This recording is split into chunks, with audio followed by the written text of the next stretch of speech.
Hello everyone and welcome back to the channel. देखिए आज की हमारी वीडियो जो है ना वो रहने वाली है जनरल नॉलेज के ऊपर, और इसमें अगर टॉपिक देखेंगे तो वो है कॉन्स्टिट्यूशन ऑफ इंडिया, जिसमें इसकी formation, fundamental rights and directive principles के ऊपर जो सारे इस पर बेस्ड एमसीक्यूज है ना, ठीक है ना, इंपॉर्टेंट और एक्सपेक्टेड और प्रीवियस ईयर क्वेश्चन जो है पूछ रखे हैं वो आज आपको यहाँ पर इस टॉपिक से रिलेटेड जो है देखने को मिलेंगे। ठीक है, तो बाकी आप देखिए यहाँ पर एग्ज़ाम जेके भी कांस्टेबल के लिए इंपॉर्टेंट तो है ही है, लेकिन साथ साथ उन सारे एग्जाम्स में जहाँ पर ये टॉपिक जिन एग्जाम में दे रखा होता है तो उन सब के लिए भी इंपॉर्टेंट है ही है। ठीक है, बाकी चलिए आगे चलने से पहले अगर आपको इन क्वेश्चंस की पीडीएफ चाहिए, एमसीक्यूज की पीडीएफ चाहिए, तो आप टेलीग्राम पर जुड़ जाए।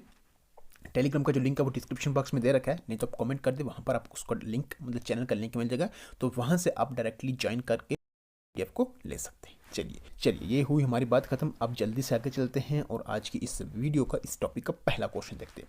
देखिए पहला क्वेश्चन है, the constitution of India was enacted bye A constitute assembly setup. देखिए यहाँ पर हमारे पास क्वेश्चन जो है ना वो ये है कि जो कॉन्स्टिट्यूट असेंबली हुई है ना, ये सेटअप हुई है। ऑप्शन देखिए, अंडर द इंडिपेंडेंस एक्ट 1947, या फिर under the cabinet mission plan 1946, या फिर through a resolution of the provisional government, या फिर by the Indian national Congress. ठीक है, तो देखिए यहाँ पर आंसर की बात करें तो वो है मतलब जो कॉन्स्टिट्यूट असेंबली हुई है, सेटअप हुई है under the cabinet mission plan 1946। ठीक है, बी ऑप्शन इसका क्या रहेगा, आंसर रहेगा।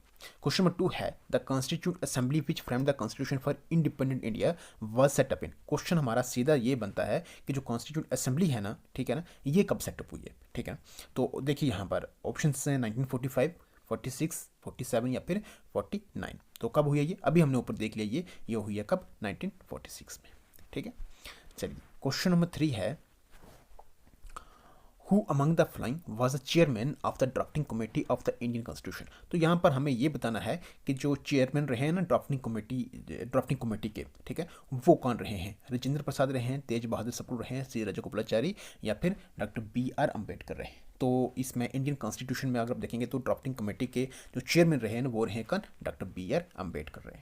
ठीक है, चलिए क्वेश्चन नंबर 4 देखिए हमारे पास क्या है, who was the president of the constitute assembly. तो इनमें से प्रेसिडेंट हमें बताना किसके, कॉन्स्टिट्यूट असेंबली के। ऑप्शंस पंडित जवाहरलाल नेहरू हैं, डॉक्टर राजेंद्र प्रसाद हैं, डॉक्टर बी आर अम्बेडकर हैं, एंड सी राजागोपाल आचार्य। देखिए मैं आंसर की बात करूं, देखिए चलिए छोड़िए, कुछ बात नहीं करेंगे। तो क्या है इसमें, डॉक्टर राजेंद्र प्रसाद है। ठीक है, क्वेश्चन 5 है, the constitute assembly for undivided India first met on. देखिए अनडिवाइडेड मतलब ये होगा कि पहले जैसे इंडिया और पाकिस्तान एक ही था, ठीक है ना, तो उसकी बात हो रही है। ठीक है, जब ये गठे थे उस केस में बात हो रही है कि जो constitute assembly for undivided India first met on कब मिली है, ये 6 दिसंबर 1946, 9 दिसंबर 1946, 20 जनवरी 1947, या फिर 3 जून 1947। कब मिली है ये, 9 दिसंबर 1946 को।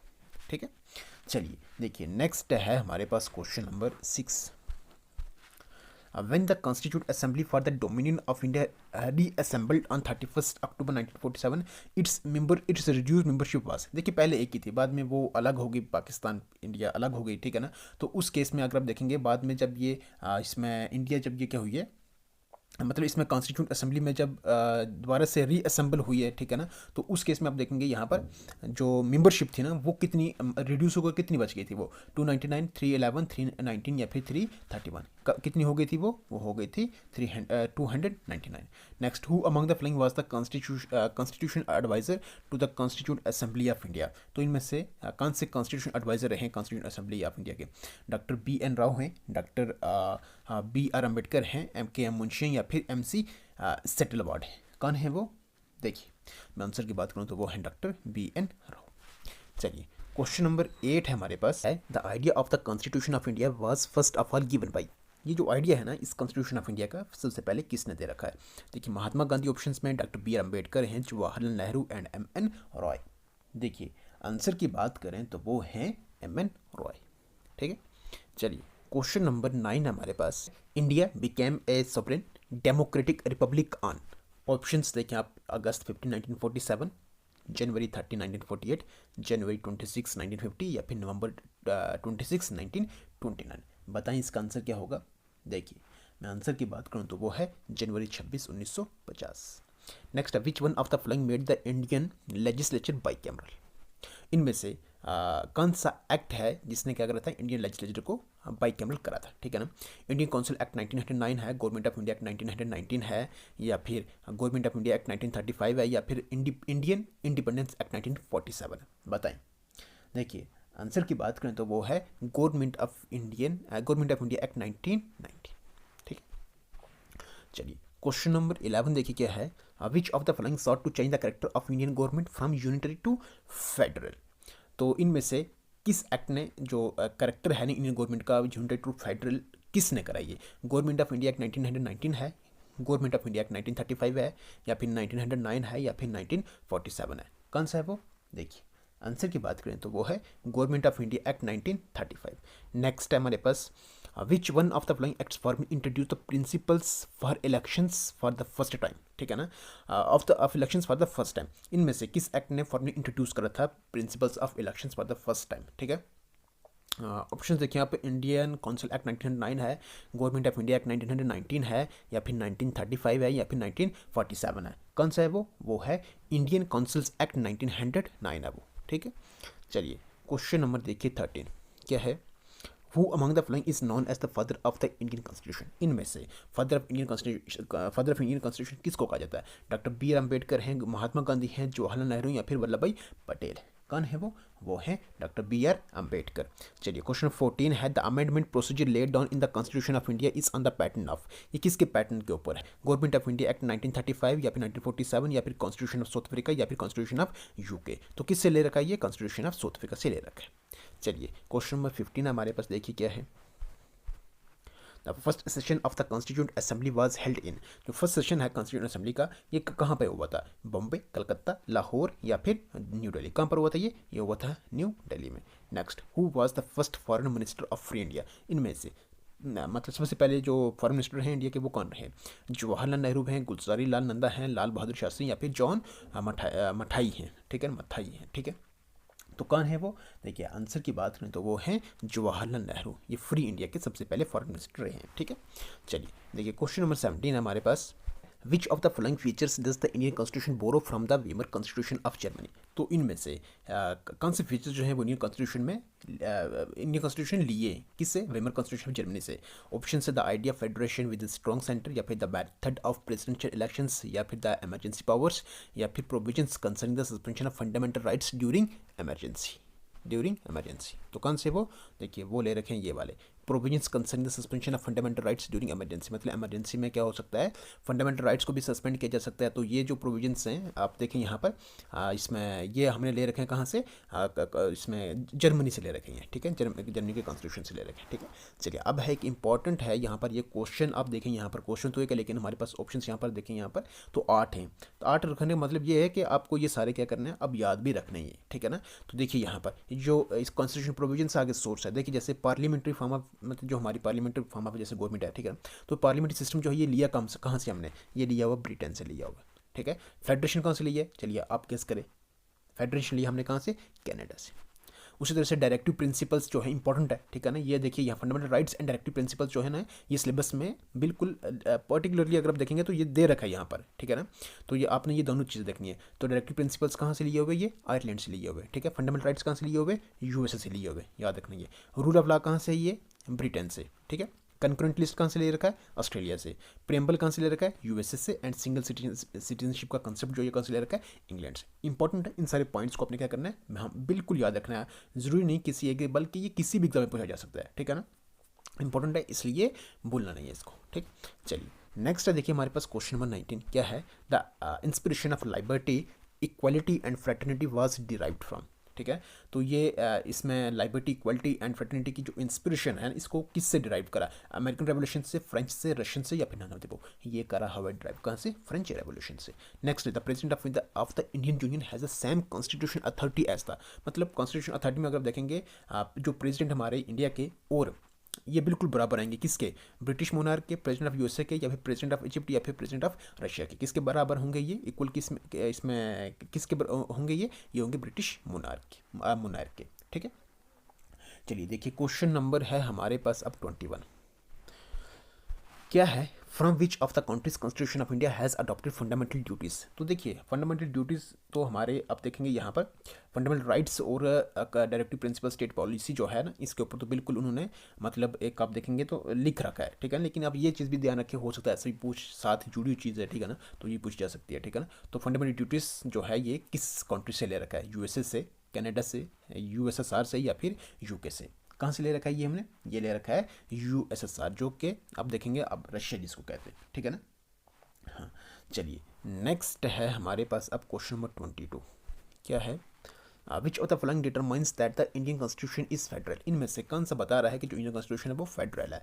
देखिए स्टेटमेंट हमारे पास एक रिटन एंड रिजिड कॉन्स्टिट्यूशन, या फिर एन इंडिपेंडेंट जुडिशरी, या फिर wasting of residuary powers with the centre, या फिर distribution of powers between state and the centre, between the centre and states. कौन सा ये, अब देखेंगे यहाँ पर वो होगा हमारे पास कौन सा, distribution of powers between the centre and the states, ये बता रहा है हमारे पास कौन सा, ये फेडरल स्ट्रक्चर जो होता है ये बता रहा है इस चीज़ के बारे में, ठीक है।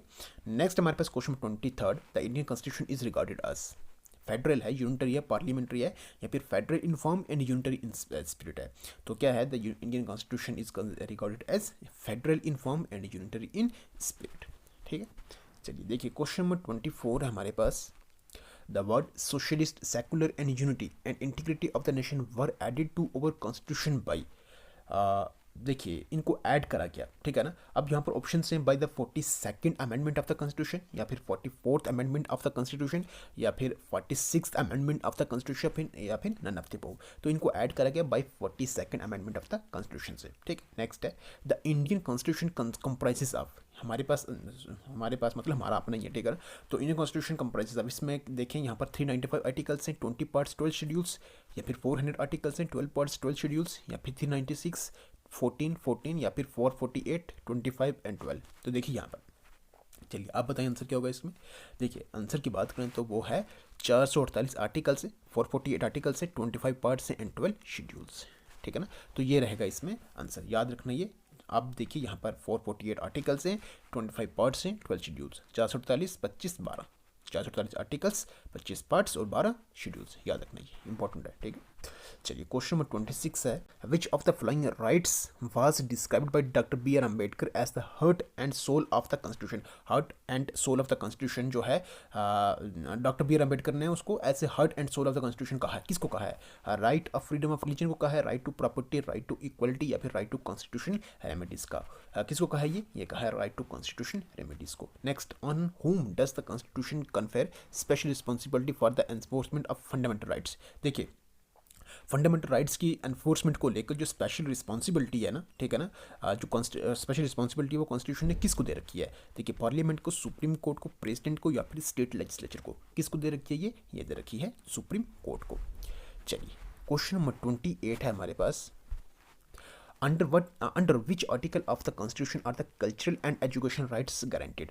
तो किस आर्टिकल के, कॉन्स्टिट्यूशन के किस आर्टिकल के अंडर आप देखेंगे तो कल्चरल और एजुकेशन राइट्स जो हैं वो गारंटेड दे रखे, मतलब आर्टिकल 29 एंड 31, या फिर 29 एंड 32, या फिर 29 एंड 30, या फिर आर्टिकल 30 एंड 31। तो कौन से ये, देखिए ये है आपके पास आर्टिकल 29 एंड 30। देखिए यहाँ से आपने ये चीज़ याद रखनी है सबसे पहले कि जो फंडामेंटल राइट्स हैं वो हमारे पास कितने हैं, वो आप देखेंगे यहाँ पर 6 है, 12 से लेकर आर्टिकल 12 से लेकर 35 तक ये आते हैं, ठीक है। ये सारी चीज़ आपने याद रखनी है, ठीक है। कौन कौन सी, देखिए यहाँ पर अगर हम बात करें सबसे पहले तो इसमें 6 फंडामेंटल राइट्स हैं, जिसमें आप देखेंगे जैसे राइट टू इक्वलिटी है, ठीक है ना, राइट टू उसमें राइट अगेंस्ट एक्सप्लॉयटेशन है, ठीक है ना, ऐसे भी है। उसके बाद आप देखेंगे राइट टू फ्रीडम है, ठीक है, कल्चरल एजुकेशन राइट्स हैं, कॉन्स्टिट्यूशन रेमिडीज है। तो ये सारे आपके राइट्स, ये 6 के 6 अपने याद रखने। इनके सामने जो आर्टिकल्स हैं ना, किस आर्टिकल में कौन सा आ रहा है बिल्कुल ध्यान में रखना है। हो सकता है क्वेश्चन आपको सीधा सीधा इनमें से पूछा जा सके, ठीक है ना, तो इसलिए इनको याद रखना है, ठीक है। बाकी ये आते हैं किसमें, ये आते हैं हमारे पास इसमें पार्ट 3 में, ठीक है। पार्ट 3 में आते हैं हमारे पास कौन से फंडामेंटल राइट्स, और पार्ट 4 में साथ में आता है आपके पास कौन सा, डायरेक्टिव प्रिंसिपल्स, ठीक है। डायरेक्टिव प्रिंसिपल्स वो याद रखना है, ठीक है। चलिए हो गया हमारा ये। चलिए देखिए यहाँ पर क्वेश्चन नंबर 29 है, right to constitution remedies comes under. तो ये इस किस में आ रहा है, ये किस में कवर हो रहा है, ये फंडामेंटल राइट्स में, लीगल राइट्स में, कॉन्स्टिट्यूशन राइट्स में, या फिर नेचुरल राइट्स में, किस में वो आ रहा है ये। देखिए यहाँ पर अगर हम आंसर की बात करें तो वो आ रहा है किस में, फंडामेंटल राइट्स में, ठीक है। चलिए देखिए नेक्स्ट है हमारे पास question number 30, prohibition of discrimination on grounds of religion, जैसे आर्टिकल 15 ऑफ द कॉन्स्टिट्यूशन ये कहता है कि मतलब इसमें क्या है, prohibition of discrimination on grounds of religion जो है इसमें दे रखा है, ठीक है। इसमें is a fundamental right classified under, ये क्या है, इसमें फंडामेंटल राइट है, ठीक है, इसको क्लासीफाई करा गया है under the right to freedom of religion, या फिर right against exploitation, the cultural and education rights, या फिर राइट टू इक्वलिटी। बताएं किसमें कर रखा है, ये कर रखा है राइट टू इक्वलिटी, ठीक है। चलिए क्वेश्चन 31 है, the fundamental right dash dash, the fundamental right to dash dash has been deleted by the dash dash amendment act. तो कौन सा फंडामेंटल राइट जो है उसको क्या डिलीट करा था, ठीक है ना, अमेंडमेंट एक्ट, किस अमेंडमेंट एक्ट से, तो देखिए फ्रॉम एसोसिएशन प्रॉपर्टी अगेंस्ट, या फिर ये वाला देखिए यहाँ पर, तो देखिए the fundamental right to property जो है ना इसको क्या करा था, डिलीट करा था बाय 44th अमेंडमेंट एक्ट से। तो बी ऑप्शन का क्या रहेगा, आंसर रहेगा, ठीक है।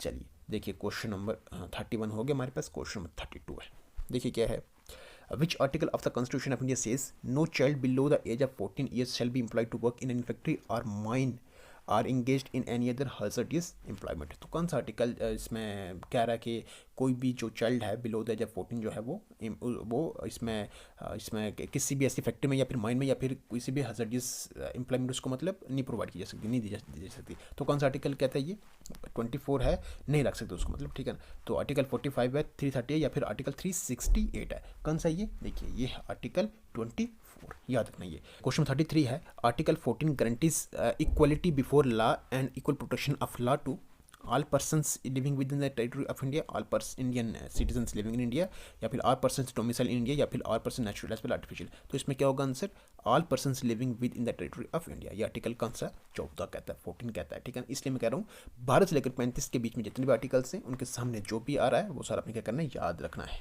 हो सकता है आपको सीधा सीधा पॉसिबिलिटी है कि वहाँ से आपको सीधा क्वेश्चन पूछ लिया जाए, ठीक है।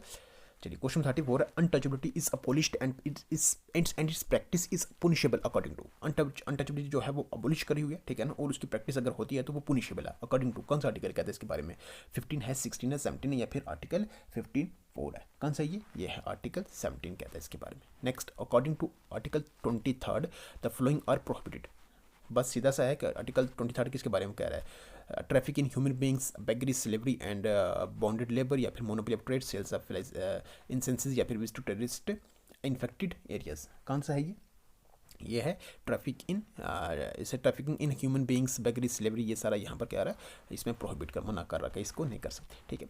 चलिए क्वेश्चन 36 है, which article of the constitution envisages free and compulsory education for children up to the age of 14 years. Up to the age of 14 years कौन सा आर्टिकल है कॉन्स्टिट्यूशन जो क्या कर रहा है इसमें, मतलब क्या इस कह रहा है कि ये फ्री और कंपल्सरी एजुकेशन जो है वो चिल्ड्रन को मिलेगी, ठीक है। 45 है, 19 है, 29 है, या फिर आर्टिकल 32 है, कौन सा ये, देखिए यहाँ पर है, अगर आंसर की बात करें तो वो है आर्टिकल 45। नेक्स्ट है, which part of the constitution deals with the directive principles of state policy. तो directive principles of state policy में मतलब ये किस पार्ट में आ रहा है, ठीक है, कॉन्स्टिट्यूशन के किस पार्ट में आ रहा है, ये पार्ट 3 है, 4 है, 5 है, या फिर 2 है, कौन सा ये, देखिए ये आ रहा है किसमें, पार्ट 4 में, ठीक है ना, पार्ट 4 में ये आ रहा है। और अभी हमें बात करिए पार्ट 3 में आ रहा है कौन सा, फंडामेंटल राइट्स, याद रखना है क्योंकि fundamental rights and directive principles बिल्कुल लिख रखा है सिलेबस में ये, ठीक है ना, तो इंपॉर्टेंट है इन दोनों से रिलेटेड सारा करना, ठीक है। क्वेश्चन नंबर 38 है, which of the following is not a directive principle of state policy. इनमें से कौन सा जो है वो नहीं है रिलेटेड, मतलब इसमें डायरेक्टिव प्रिंसिपल स्टेट पॉलिसी से, देखिए to raise the level of nutrition, या फिर to develop the scientific temper, या फिर to promote economic interest of weaker sections, या फिर to separate the judiciary from executive. कौन सा ये, to develop the scientific temper, B option का क्या रहेगा, आंसर रहेगा। नेक्स्ट हमारे पास question 39, in the constitution of India promotion of international peace and security is mention in the, कहाँ मेंशन कर रखा है कि इंटरनेशनल पीस एंड सिक्योरिटी क्या करना है, इसमें प्रोमोट करना है, उसको मेंटेन करना है, ठीक है ना। तो प्रीएम्बल टू द कॉन्स्टिट्यूशन में दे रखा है directive principles of state policy, fundamental duties, या फिर 9th शेड्यूल में किसमें दे रखा है, ये directive principles of state policy में दे रखा है। Next 40, which of the following amendments accorded precedence to directive principle over fundamental rights. Directive ये किसके ऊपर, फंडामेंटल राइट्स के ऊपर। तो 24, 39, 42 या फिर 44, कौन सा ये, देखिए ये है 42nd अमेंडमेंट, ठीक है। चलिए नेक्स्ट हमारे पास क्वेश्चन में 41, which one of the following is a human right as well as fundamental right under the constitution of India. हमें यहाँ से ये बताना है कि फंडामेंटल राइट भी है और ह्यूमन राइट भी है, ठीक है ना, under the constitution of India. कौन सा, राइट टू वर्क है, राइट टू इन्फॉर्मेशन है, राइट टू वर्क है, राइट टू एजुकेशन है, या फिर राइट टू होस्टिंग है, कौन सा है वो है राइट टू एजुकेशन, ठीक है। सी ऑप्शन इसका क्या रहेगा, आंसर रहेगा। चलिए क्वेश्चन नंबर है हमारे पास 42। देखिए क्या है, which of the following rights conferred by the constitution of India is also available to non citizens. क्या है कि नॉन सिटीजन्स को भी वो राइट जो है ना इस इंडिया में, हमारी इंडिया में under the constitution of India वो अवेलेबल है उसको। कौन सा? राइट टू कॉन्स्टिट्यूशन रेमेडीज, या फिर फ्रीडम टू स्पीच, या फिर freedom to move and settle in any part of the country, या फिर फ्रीडम टू एक्वायर प्रॉपर्टी। तो कौन सा है वो है नॉन सिटीजन्स को भी जो राइट यहाँ पर अवेलेबल है ना वो है freedom to speech. B option इसका क्या रहेगा? आंसर रहेगा।